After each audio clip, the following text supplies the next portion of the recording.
The silence in my living room was thick, broken only by the low hum of my laptop projecting images onto the massive 7.5-inch screen. Across from me, on my velvet sofa, sat Vanessa, my maid of honor. Her grip on her Pinot Grigio glass was so tight I half expected the stem to snap. We were 50 photos deep into my $8,000 wedding album, and she hadn't appeared in a single frame. Click! The next slide transitioned. It was a wide shot of the altar, Liam and I bathed in the golden hour light, holding hands. But where Vanessa should have been standing in the floor-length, backless, optic white silk gown she'd worn to my wedding, there stood a flawlessly rendered, 6-foot-tall potted ficus. Vanessa slowly lowered her glass. Condensation dripped onto her designer skirt, but she didn't notice. "Where am I?" she whispered, her voice trembling, stripping away the innocent best friend persona she'd maintained for 12 years. I took a slow sip of my mimosa. "I don't know, Vanessa. Harper, the photographer, said someone wore highly reflective optic white silk, and it blew out the exposure. She had to scrap those files. The trap had snapped shut. But to understand how my oldest friendship ended with her digital replacement by a houseplant, we have to rewind. 3 months before the wedding, my name is Caitlin Smith, and I'm a 29-year-old supply chain director in a Boston suburb. My entire career revolves around risk mitigation. When I detect a threat to my operation, I don't throw a tantrum. I build a contingency plan. And Vanessa was a threat I had been tracking for quite some time. The real cracks started showing at my bridal shower. Vanessa insisted on hosting, booking a private room at a Cape Cod country club, ordering towering floral centerpieces, and a custom menu. She wanted everyone to see her as the generous, successful best friend, pulling out all the stops. Then the bill arrived. The waiter discreetly placed the leather folder next to her plate. I watched her slide her credit card inside. 10 minutes later, the waiter returned and whispered something in her ear. Vanessa froze, her eyes darting around the room before she pulled another card from her purse. She laughed it off, claiming her bank issued a fraud freeze due to the large amount, but the panic in her posture said otherwise. That declined card explained the subtle questions she'd been dropping for weeks about my fiancé, Liam. She kept asking about his family trust fund, how the payouts were structured, and what kind of lifestyle it afforded. What Vanessa didn't know was that Liam couldn't touch a dime of that generational trust until he was 55. It was locked tight. I was the supply chain director, making 3 times his salary, the primary breadwinner. She was hunting for a golden goose that didn't exist. To keep her complacent, I needed her to think I was oblivious. So, I picked a fight over the color of the cocktail napkins. I acted stressed and irrational, playing the part of the hysterical bride. Vanessa comforted me in front of our friends, masking her disdain with a warm smile. She thought I was too obsessed with wedding aesthetics to notice her calculating gaze fixed on my future husband. The sea breeze coming off Nantucket Sound fluttered the sheer curtains of the private dining room. Vanessa had booked the terrace suite at a venue known for its exorbitant minimums. She wanted the optics. She craved the audience. My aunts and college friends sat around tables draped in crisp white linen, admiring the towering centerpieces of imported peonies. Vanessa held court at the head table, playing the gracious benefactor. She poured champagne, initiated toasts, and made sure every guest knew she had single-handedly orchestrated the afternoon. Then came the quiet disaster with the leather check presenter. I saw her jaw tighten. The server maintained a polite, neutral expression while handing back her platinum card. When she swapped it for a different piece of plastic, her hand trembled slightly. She masked it quickly, waving a manicured hand and joking loudly about fraud alerts triggered from ordering too many bridal favors. But I recognized the underlying panic. I negotiate international vendor contracts daily. I know what a sudden liquidity crisis looks like in someone's eyes. That financial strain clarified a pattern I had been observing for weeks. Towards the end of the shower, Liam arrived to help pack the gifts into his car. Liam is a high school history teacher, a track coach, possessing an easygoing charm that disarms people instantly. The moment he walked through the French doors, Vanessa shifted her posture. She stood taller, smoothed the fabric of her designer dress, and intercepted him before he could even reach my chair. I stayed seated, pretending to read a heartfelt greeting card from my grandmother, but my attention was locked on them near the mimosa station. Vanessa leaned in close, her shoulder brushing his chest. I heard her lower her voice into a conspiratorial register. She asked him about our ongoing house hunt in the Boston suburbs. She tilted her head and sighed, saying, "It must be so nice not to worry about mortgage rates with his family trust fund padding the accounts." She phrased it as a casual compliment. It was a forensic audit. Here's the reality Vanessa failed to research before launching her campaign. Liam comes from old New England money, but his grandfather drafted an ironclad generational trust. Liam receives nothing until he turns 55. He drives a 6-year-old sedan and buys his running shoes on sale. He chose a career he loves over a corporate grind because he is genuinely a good man. I am the one pulling down the executive salary. I manage freight routes. I own the investment portfolio. I am the financial safety net in our relationship. Vanessa operated on an outdated, predatory assumption. She saw a handsome guy with a prestigious last name and projected her own rescue fantasy onto him. She wanted to bypass the hard work of building a financial foundation by simply stepping into mine. She assumed the man held the purse strings because that fit her narrow, opportunistic worldview. Realizing her motive presented a tactical challenge. If I pulled Liam aside and accused my maid of honor of gold digging based on a few lingering glances and probing questions, I would sound paranoid. Vanessa would twist the narrative. She would cry genuine tears. She would tell our mutual friends I was projecting my own relationship insecurities onto her. I needed to study her without her knowing she was being watched. I needed her to lower her guard so far down she would eventually trip over it. So I gave her exactly what she expected to see: an emotionally unstable bride. When the coordinator brought out the dessert plates accompanied by custom cocktail napkins, I initiated the red herring. The napkins were supposed to be blush pink. The venue had printed them in a muted peach, a trivial, insignificant detail that no rational adult would care about. I took a deep breath, tightened my chest, and let a sharp, theatrical gasp escape my lips. I stood up abruptly. My chair scraped loudly against the hardwood floor, silencing the chatter in the room. I held up the peach napkin with a dramatic flourish. On the morning of the third day of our honeymoon, the real world breached our sanctuary. I was sitting on the shaded teak balcony, nursing a coconut water while watching a pair of frigate birds circle the bay. My phone rested face down on a small rattan side table. I had kept it on silent to avoid work notifications, but the sudden, continuous vibration buzzing against the wood signaled something urgent. I picked up the device and tapped the screen. The notification center overflowed with a chaotic barrage of text messages, missed calls, and social media tags.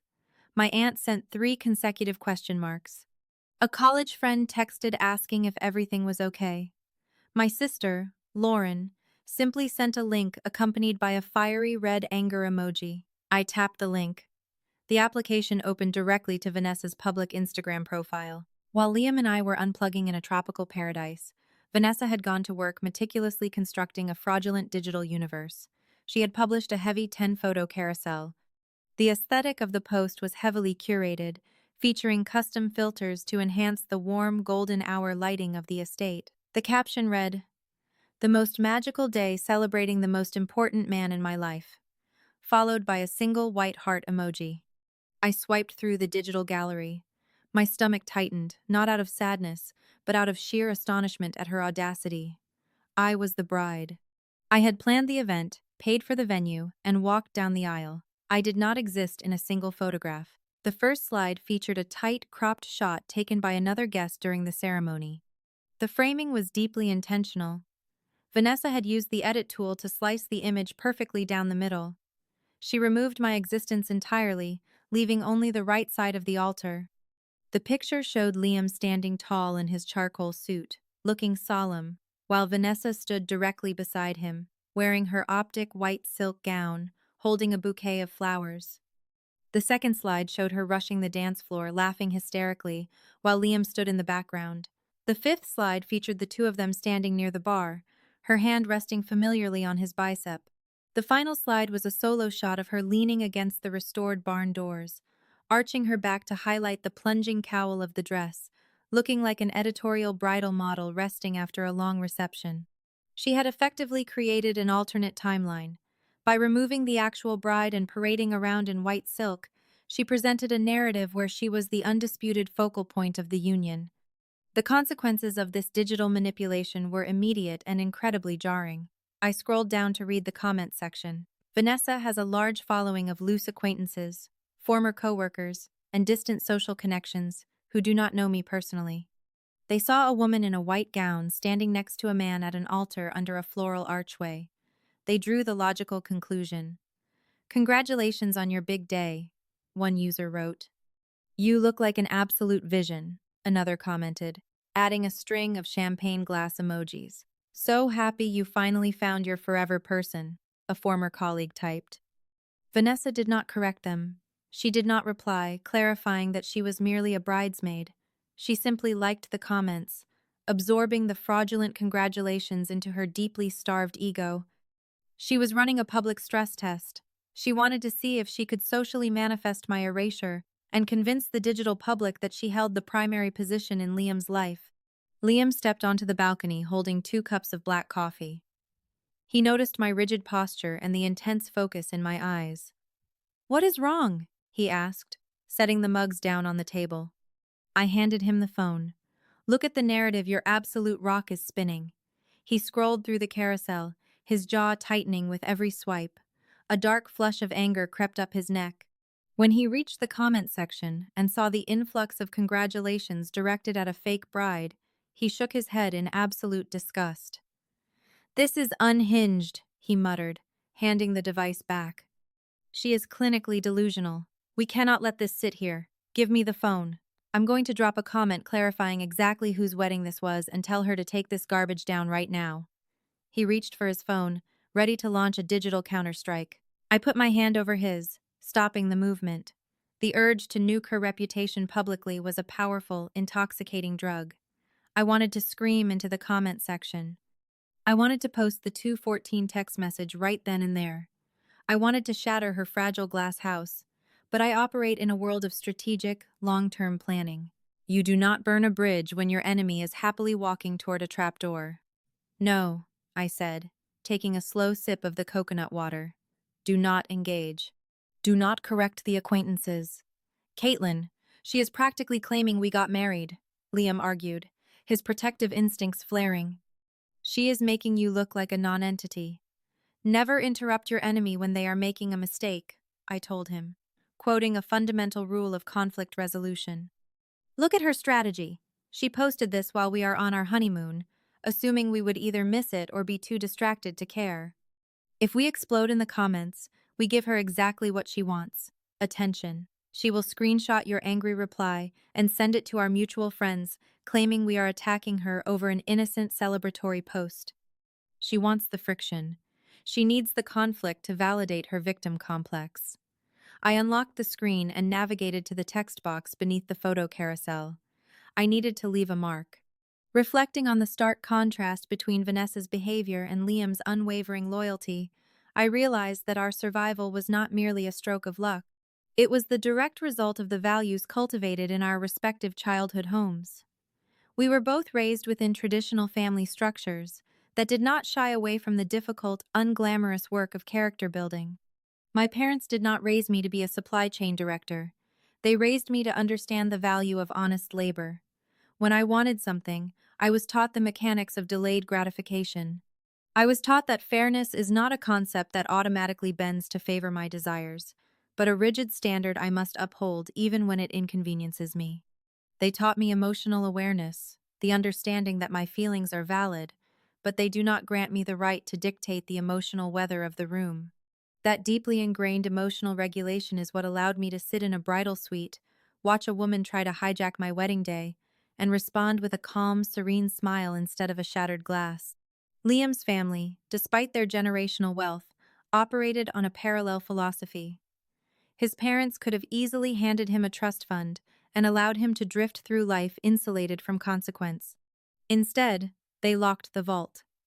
They required him to earn his own keep, to stand at the front of a high school classroom every morning, and to build a life rooted in service and tangible effort. They raised a man who could look at a late-night text from a beautiful, manipulative woman offering an easy escape and feel nothing but fierce, protective disgust. Parenting is the ultimate exercise in long-term guidance. It is the quiet, daily repetition of instilling honesty and fairness. It is sitting at the kitchen table helping a child navigate the sting of losing a game, teaching them to shake hands with the victor rather than flipping the board. It is holding them accountable when they break a promise, ensuring they understand that trust is a fragile currency that must be guarded with their lives. The true measure of successful parenting is not reflected in a child's college acceptance letter or their starting salary.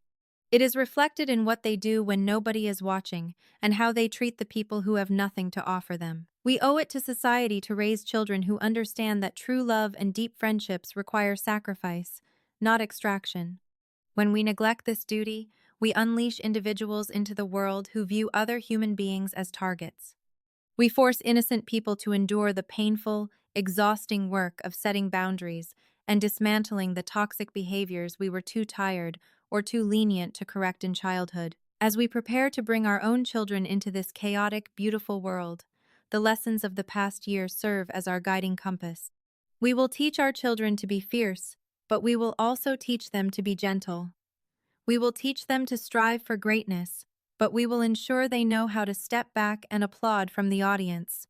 We will build a traditional home where emotions are discussed openly, but where respect for others remains the unwavering law. Stories of betrayal, resilience, and the complex dynamics of human relationships remind us that we are all works in progress, shaped by the homes that built us and the boundaries we choose to draw. Looking out the window at the quiet, snow-covered street, I watch a neighbor gently guiding their toddler by the hand, teaching the child how to navigate the slick, icy sidewalk.